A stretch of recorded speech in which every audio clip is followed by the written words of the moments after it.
DeepSeek a récemment mis à niveau V4, et c'est le genre d'avancée en IA que beaucoup sous-estimeront d'abord, car elle ne rend pas le modèle plus intelligent. Cela rend tout le système plus rapide, moins cher et beaucoup plus difficile à surcharger. Et c'est énorme, parce qu'un modèle plus intelligent ne sert à rien s'il est trop lent, trop cher ou trop difficile à déployer.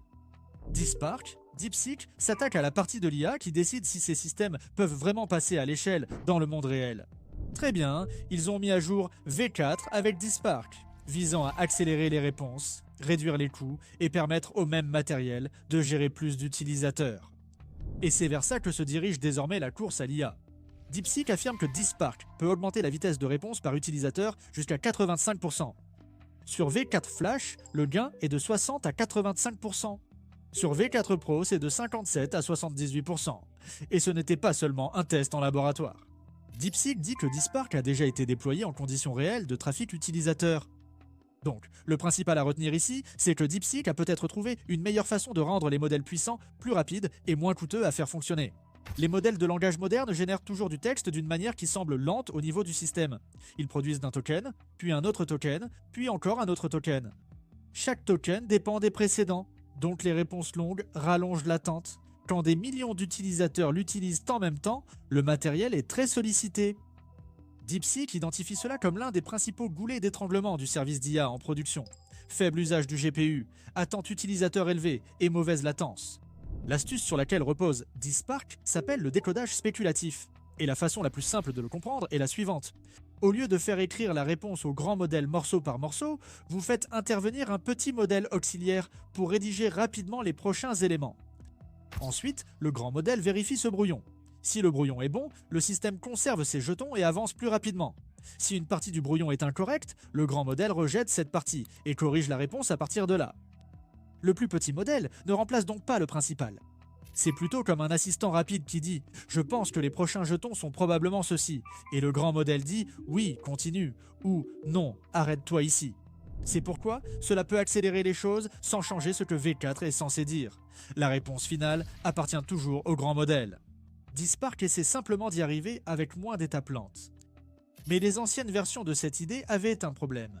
Certains modèles assistants rédigent un jeton à la fois. Cela rend l'ébauche plus propre car chaque jeton sait ce qui l'a précédé. Mais alors le modèle assistant est aussi lent, donc vous perdez une partie de l'avantage de vitesse. D'autres modèles assistants génèrent plusieurs jetons simultanément, ce qui est bien plus rapide, mais pose un autre problème. Les jetons suivants sont prédits avant que le système connaisse le sort des précédents. Le début de l'ébauche est solide, mais la fin devient plus faible. Ce problème est appelé dégradation du suffixe. Mais dans un langage courant, cela signifie simplement que la fin de l'ébauche commence à s'effondrer. DeepSeek donne un exemple simple dans l'article. Si la réponse pouvait débuter par « bien sûr » ou « pas de problème », un modèle parallèle pourrait mélanger et donner « de problème » ou « pas de cours ». Ce n'est pas que V4 dirait cela. Le modèle d'assistance devine plusieurs positions simultanément. Il peut donc mélanger accidentellement deux chemins différents. DeepSpark est la tentative de DeepSeek pour y remédier. Cela permet toujours au modèle d'assistance de rédiger rapidement, mais après cette rédaction rapide, DeepSpark ajoute une petite couche de correction qui aide les tokens suivants à s'aligner avec les précédents.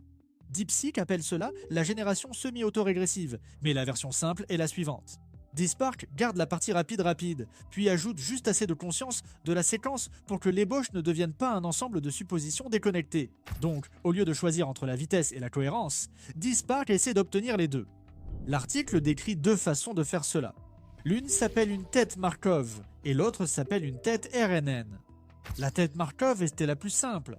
Elle regarde principalement le jeton précédent et se demande, en fonction de ce jeton, quel jeton suivant a du sens. Cela la rend peu coûteuse et facile à déployer. La tête RNN retient mieux le brouillon, mais le gain est minime et son usage en production est plus complexe. DeepSeek privilégie donc, par défaut, la tête Markov, plus simple. Ensuite arrive la deuxième partie de DeepSpark, probablement la plus importante pour l'IA dans le monde réel, car générer plus de jetons n'est pas toujours préférable. Si le modèle assistant devine 5 ou 6 jetons, mais que le grand modèle n'accepte que les deux premiers, alors le système a perdu du temps à vérifier les autres. Et lorsque la plateforme est très sollicitée, ce gaspillage compte. Chaque jeton inutile vérifié par le grand modèle occupe une capacité qui aurait pu servir un autre utilisateur. Donc DeepSpark ne se demande pas seulement combien de jetons nous générons. Il demande aussi quel token mérite d'être vérifié actuellement. C'est la vérification planifiée selon le niveau de confiance. DeSpark attribue à chaque token proposé un score de confiance. En gros, il estime la probabilité que ce token passe la vérification du grand modèle. Le système choisit ensuite quelle partie du brouillon envoyer au grand modèle. Avec un trafic faible, DeSpark peut vérifier davantage de tokens. Si le GPU a de la place, vérifier quelques prédictions supplémentaires ne pose pas problème. Mais lors de trafic intense, DeSpark est plus sélectif. Il supprime la partie la moins fiable du brouillon, pour éviter que ces jetons ne gaspillent de la capacité. C'est pourquoi DeSpark semble plus une infrastructure d'inférence qu'une simple astuce de modèle. Il ne cherche pas seulement à générer plus rapidement dans un benchmark idéal, il observe à quel point le système est occupé, combien de ressources matérielles sont disponibles et dans quelle mesure il vaut vraiment la peine de faire des vérifications. L'ordonnanceur de DeepSeek utilise des profils de débit pour le moteur. En termes simples, le système dispose déjà d'une carte indiquant comment le matériel se comporte sous différentes charges.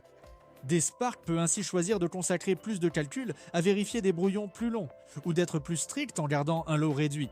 Et en production, il fait cela sans que le GPU ne reste à attendre.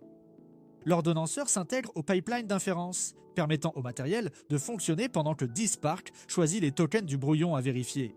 Cela semble technique, mais l'essentiel est simple. DeSpark n'a pas été conçu uniquement pour impressionner lors d'une démonstration de recherche. Il a été conçu pour un trafic réel d'IA en ligne. Et c'est pourquoi les résultats sont intéressants. Lors de tests hors ligne, DeepSeek a évalué DeSpark sur les mathématiques, le code et la conversation quotidienne. Les modèles cibles comprenaient Qwen, Qwen 3 avec 4 milliards, 8 milliards et 14 milliards de paramètres, ainsi que Gemma 4 de Google DeepMind avec 12 milliards de paramètres. Les modèles de référence étaient Eagle, Eagle 3 et D-Flash. Sur Qwen 3, 4 milliards, 8 milliards et 14 milliards. Spark a amélioré la longueur moyenne des brouillons acceptés par rapport à Eagle et Eagle 3 de 30,9%, 26,7% et 30%. Par rapport à D-Flash, les gains étaient de 16,3%, 18,4% et 18,3%. Cette expression longueur de brouillon acceptée semble sèche, mais c'est en fait l'indicateur clé ici. Cela signifie que les propositions de DeSpark étaient de plus souvent approuvées par le modèle principal. Et lorsque plus de propositions sont approuvées, le modèle principal peut avancer plus rapidement au lieu de refaire une étape lente, jeton par jeton. La tendance est similaire sur les modèles Qwen plus grands et avec Gemma, montrant que ce n'est pas propre à DeepSeek ou à une seule famille de modèles. Les différences de domaine comptent aussi. Les mathématiques et le code s'adaptent mieux à cette méthode, car les prochains jetons sont souvent plus prévisibles. Si le modèle génère du code, il y a moins de directions possibles pour la réponse. Une discussion ouverte est plus complexe, car il existe de nombreuses façons de poursuivre une phrase. C'est pourquoi la vérification adaptative de DeSpark est essentielle. Le code peut gérer un brouillon plus long, mais la discussion exige plus de prudence du système. DeSpark traite chaque requête selon son contexte. DeepSeek a aussi analysé pourquoi les générateurs de brouillons parallèles peuvent parfois surpasser les générateurs étape par étape, ce qui peut surprendre. On pourrait penser que la méthode prudente, étape par étape, est plus précise. Mais dans le décodage spéculatif, le premier jeton proposé est extrêmement important. Si le premier jeton est rejeté, tout le bloc de brouillon échoue sur le champ. Les rédacteurs parallèles sont plus efficaces sur ce jeton, car ils exploitent des modèles d'assistance plus avancés, sans coût supplémentaire à chaque étape.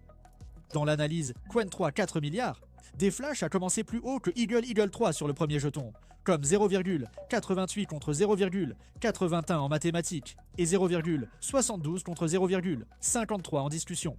Mais plus tard, D-Flash a décliné car ses suppositions devinrent moins cohérentes.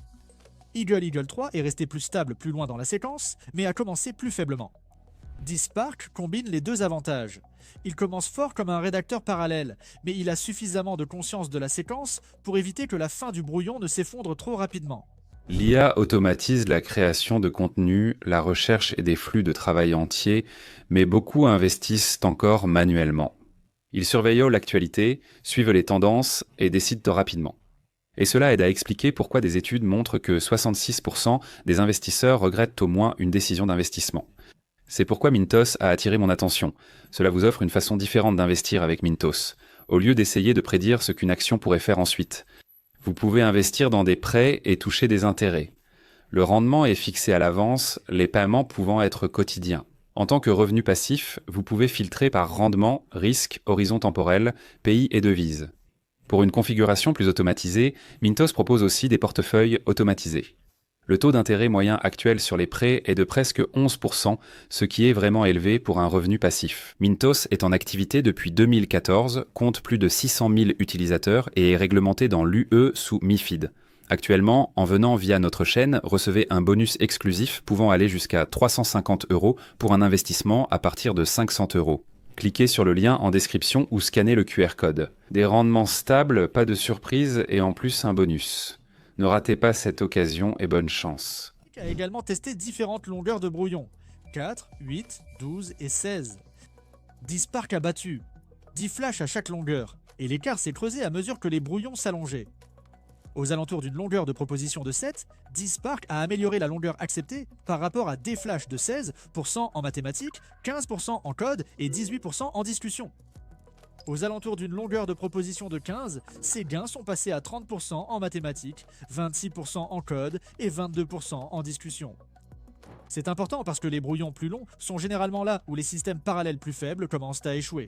10 Spark les gère mieux parce que les suppositions sont plus connectées, pas seulement plus longues. La latence supplémentaire était minime. Avec une taille de lot de 128 sur des contextes allant de 512 à 4096 jetons, en faisant passer la longueur du brouillon de 4 à 16, cela n'a ajouté qu'environ 0,2 à 1,3% de latence totale par rapport à 10 flashs. Donc DeepSeek dit en gros, nous pouvons générer plus de brouillons, en faire accepter davantage et ajouter presque aucun délai supplémentaire.